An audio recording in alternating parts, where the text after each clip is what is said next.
प्रेमबंधन part 2. आरती रागात म्हणाली, आहात कोण तुम्ही? मोठ्या घरात राहणारा छोट्या विचारधारणेचा माणूस दिसला मला आत्तापर्यंत तुमच्यात. माझं आणि तुमचं भेटणं नशिबात होतं म्हणून आपण कोइन्सिडेंटली भेटलो. नाहीतर ज्या माणसाचे विचार एवढे छोटे आहे तो दुसऱ्यांची प्रगती काय करणार? शरीरात ताकद नाही आणि जिभेला लगाम नाही अशी परिस्थिती आहे तुझी, शिवाय कटूपणे बोलला. आरती नजर दुसरीकडे करत म्हणाली, मला तुमच्याशी आता वाद नाही घालायचा आहे. मी तुमच्या इथे काम करून तुमचे कर्जाचे पैसे फेडून देईल. मला कामावाली नको हवी असेल तर, शिवाय हात बांधून अकडत म्हणाला. ठीक आहे, मग मी दुसरीकडे काम करून तुमचे पैसे परत करेन. आरती तेवढ्याच सहजतेने म्हणाली. नाव काय आहे तुझं? बॅकग्राऊंड काय आहे? फॅमिली कुठे आहे? शिवाय बोलला. नाव आरती, बॅकग्राऊंड नाही, फॅमिली नाही आहे, आरती बोलली. मग कोण ठेवणार तुला कामावर? वेडी दिसत आहे पूर्णपणे. कोणी नेऊन पागलखान्यात भरती करून येईल तुला. पागलखान्यातूनच पळून आलेली आहे मी, ती निडरपणे म्हणाली. का? मला पागल करण्यासाठी? शिवाय हळूच बोलला. काय बोलले तुम्ही? आरती शिवायकडे बघत म्हणाली. मी बोलत नाही, डायरेक्ट करतो, शिवाय बोलला. लोकांना अपमानित? आरती बोलली. शिवाय बोलला, व्हॉट? नथिंग, आरती नाक मुरडत म्हणाली. मी कोण आहे माहिती आहे तुला? शिवाय बोलला. नाही. काय? तू खरंच मला नाही ओळखत? नाही. TV किंवा न्यूजपेपर पण बघत नाही का तू? नाही. मी सांगितलं ना तुम्हाला, मी पागलखान्यात होते. तिथे अशी सुविधा उपलब्ध नव्हती. फक्त दिसते वेडी, परंतु हिचे बोलणे ऐकून कोणी म्हणणार नाही ही वेडी आहे, तो मनात बोलला. मग प्रत्यक्षात अकडत म्हणाला, शिवाय मराठे आहे मी, एक प्रसिद्ध बिझनेसमॅन. त्याच्याशी मला काही घेणं देणं नाहीये. आपली भेट ही फक्त एक कोइन्सिडन्स आहे. मी तुमच्या मुलीचे प्राण वाचवले, त्या बदल्यात तुम्ही माझी ड्रेसिंग केली. याच्याशिवाय ना मला तुमच्यात काही इंटरेस्ट आहे ना तुमच्या घरात राहण्यात. एवढं बोलून आरतीने बाहेर जाण्यासाठी पाऊल टाकले. शिवाय पण दारातून बाजूला सरकून एक हात पुढं करून म्हणाला, दरवाजा उघडा आहे, प्लीज गो. आरती तिथून निघून गेली तर शिवाय लगेचच सुनीलला फोन लावून बोलला. एक मुलगी आत्ताच घराबाहेर पडली आहे, तिच्यावर नजर ठेव. तिकडून आवाज आला, ओके सर. फोन डिस्कनेक्ट करून शिवायचे पाऊल विश्वजित मराठे यांच्या खोलीकडे वळाले. बाबा, तो खोलीच्या दारावर उभं राहून बोलला. समोर व्हीलचेअर बसलेले विश्वजित मराठे आपल्या व्हीलचेअरला फिरवून शिवायकडे बघत म्हणाले, सई केव्हा घरातून बाहेर पडली आम्हाला कळालंच नाही. आम्ही खरंच तिचं खूप ध्यान ठेवतो, पण ती नजर चुकून बाहेर पडली, माहीत नाही कसं. इट्स ओके बाबा, तुम्ही गिल्ट नका घेऊ, प्लीज. मी विचार करत होतो, एक मेड हायर करून घेतो सईसाठी, जी सईसोबत 24 तास राहील. कोण आहे ती? अजून ठरलं नाहीये, आता फक्त निर्णय घेतलाय. परंतु सई टिकू देणार का तिला? तेच तर बघायचंय. बघ, जर ती राजी झाली तर चांगलीच गोष्ट आहे. म्हणून शिवाय तिथून निघून गेला. थोड्या वेळानंतर शिवाय आपल्या कामात व्यस्त होता तेव्हा सई त्याच्या जवळ येऊन बोलली, पप्पा, ती लेडी कुठे आहे? ती आजारी आहे ना, म्हणून हॉस्पिटलमध्ये चेकअपसाठी गेली आहे, शिवाय बोलला. मग तिथून ती परत आपल्या घरी येणार ना? सई बोलली. नाही, ती आपल्या घरी कशाला येईल? ती आता तिच्या घरी जाणार. मग तिचं घर कुठे आहे सांगा मला. तुला त्याच्याशी काय करायचं आहे? परंतु पप्पा, तिने माझा जीव वाचवला. अगं हो, पण त्या बदल्यात आपणही तिचा इलाज केला ना. सई रुसून बोलली, पण मला ती हवी आहे. शिवाय पण रागाने बोलला, हवी म्हणजे? अगं ती काही खेळणी नाही की मी तुला आणून देईल. मला खेळणी नाही, मम्मी हवी. मी जेवणार नाही आणि दूध पण पिणार नाही, असं म्हणत सई तोंड फुगवून निघून गेली. मी पण बघतो कशी उपाशी राहते तू, शिवाय बोलला. काही तासानंतर संध्याकाळपासून रात्र होत आली होती. सईने अजून काहीही खाल्लेलं नव्हतं. शिवाय तिला सांगून सांगून थकला, पण ती एक ऐकायला तयार नव्हती. शेवटी शिवाय सईच्या हट्टापुढे हारला आणि सुनीलला कॉल करून आरतीची चौकशी करू लागला.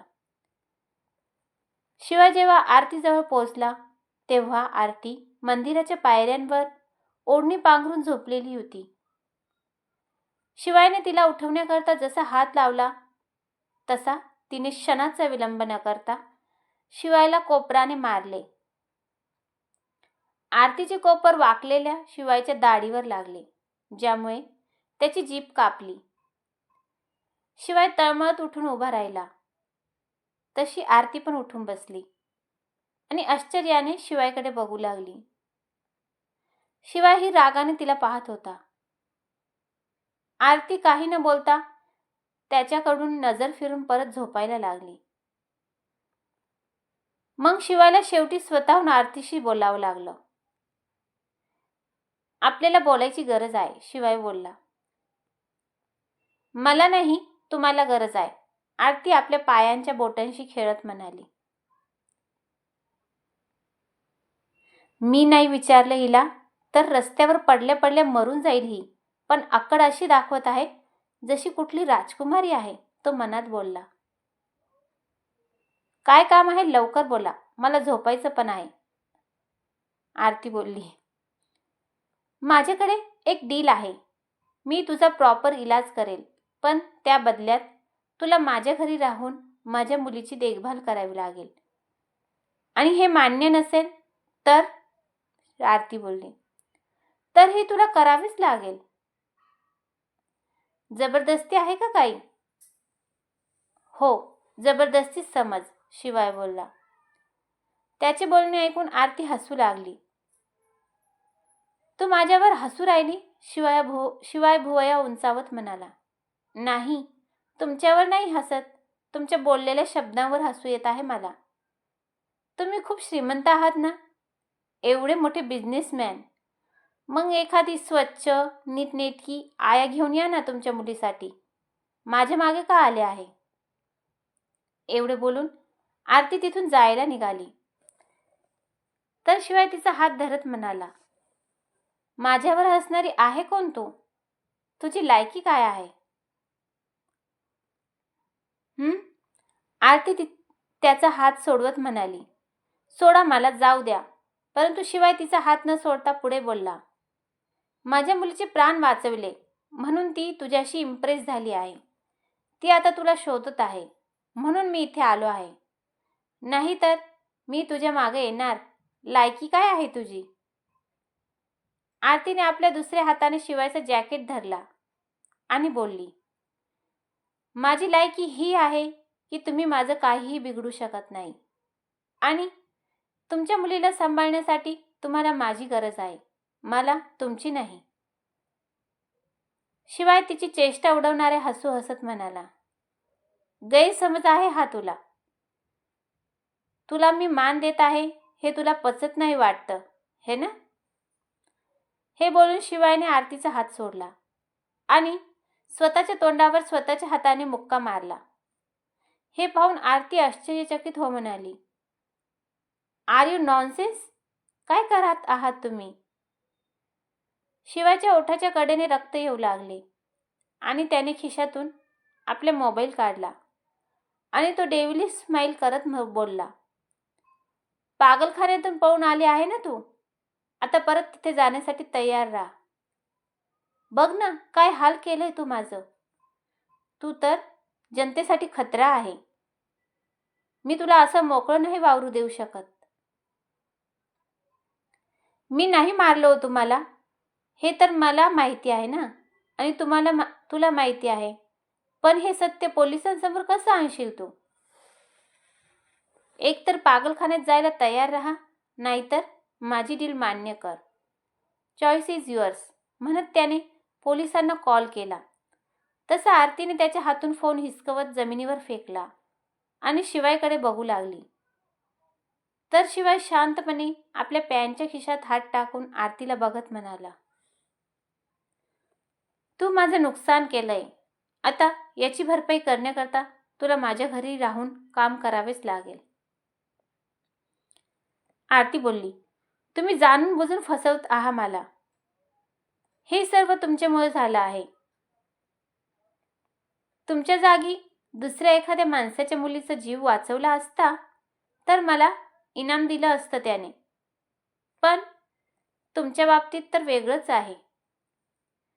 तुमच्या मुलीला वाचून मी पाप केलंय असं वाटायला लागलंय मला. शिवाय एक पाऊल आरतीकडे पुढे येऊन तिच्या डोळ्यात डोळे टाकून बोलला, हे तर फक्त ट्रेलर आहे. तू जर माझ्यानुसार नाही वागली तर पुढे अजून मी खूप काही करू शकतो. मिस आरती, मी तर पहिलेच तुला बोललो होतो, मी बोलत नाही, डायरेक्ट करून दाखवतो. इतक्या लवकर विसरलीस का? मेमरी खूप वीक आहे तुझी. ती मागे सरकायला लागली तर तिची ओढणी खांद्यावरून खाली सरकली. तो शिवाय तिची ओढणी सांभाळत परत तिच्या खांद्यावर ठेवत बोलला, सांभाळलं नाही तर ओढणी पण पडून जाते. तू तर मग मनुष्य आहे. एकटं या जगात राहणं अशक्य आहे. कोणा ना कोणाची तरी साथ प्रत्येकाला हवी असते. जशी आज मला तुझी गरज पडली आहे, तुला पण एके दिवशी कोणाची गरज भासेल किंवा गरज भासलेली असेल. आरती तुच्छ भावनेने शिवायकडे बघत बोलली, माणसं तर असतातच स्वार्थी. प्रेम आणि माणुसकी ह्या भावना तर त्यांना मुळीच माहीत नसतात. माहीत असते तर फक्त बळजबरी. शिवाय कारमध्ये बसला आणि आरती त्याच्या मागे येत कारमध्ये बसली. शिवाय कार स्टार्ट करत बोलला, प्रेम नावाची कोणतीही गोष्ट नाही आहे या जगात, आणि तुम्हा मुलींसाठी तर मुळीच नाही. फक्त एक शब्द मुलींना माहीत असतो, तो म्हणजे गरज. आणि ती गरज फक्त पैशांनी पुरी होते. आणि आता तर तू म्हणाली इनाम मिळालं असतं म्हणून. तुम्ही सर्व मुली एकसारख्याच असतात. आणि काय म्हणत होती तू? माणसांना स्वार्थी. मग तुम्ही मुली काय आहे? आरती खिडकीतून बाहेर बघत हळू स्वरामध्ये बोलली, आम्ही मुली तर फुलपाखरू असतो. त्यांना पकडून, त्यांचे पंख तोडून त्यांचे सर्व रंग हिसकवून घेतले जातात.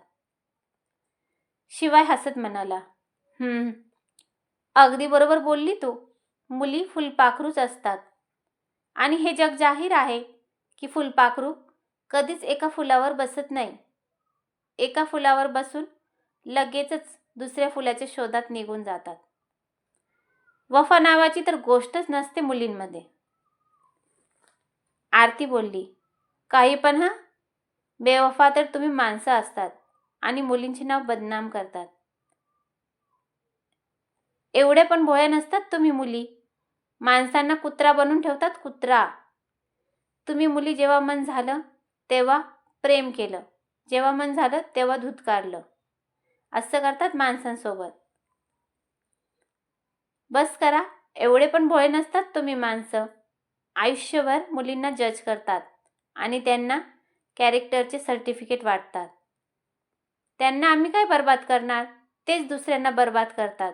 आरती बोलली, हे तुझं अनुभव बोलत आहे की असंच कोणाचं तरी ऐकून मला सांगत आहे? शिवाय म्हणाला.